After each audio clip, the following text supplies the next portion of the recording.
So I just have a quick tutorial here on how to freeze rows and columns in Google Sheets. So if you have a table that looks something like this, which is very tall, in my case this is investing information, but when we scroll down we lose the headers at the top. And when you're down here you might forget like what's this row and what's this row. So it's really simple. All you do is you come here to View, go to Freeze, and in this case we need to freeze the first two rows. So let's click on that. And now when we scroll down we don't lose those headers, which makes it a lot easier to work with. If you did freeze just the first row, it's not exactly what we're looking for because we also have headers in the second row that we want.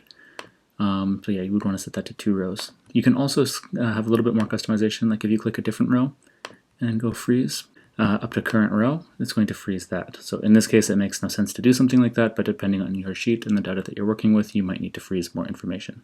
So you can also do this for the columns. So let's unfreeze the rows. So we're back to normal. And then we can just freeze the column. For example, if you had information like a very wide table, you can freeze the first column, and then we wouldn't lose anything that's in there in case we have to like scroll over really far to the side. You can also freeze the rows and the columns together. So we can also freeze the first 2 rows, and it's not going to disappear this way, and it's not going to disappear that way, which is quite useful for big tables.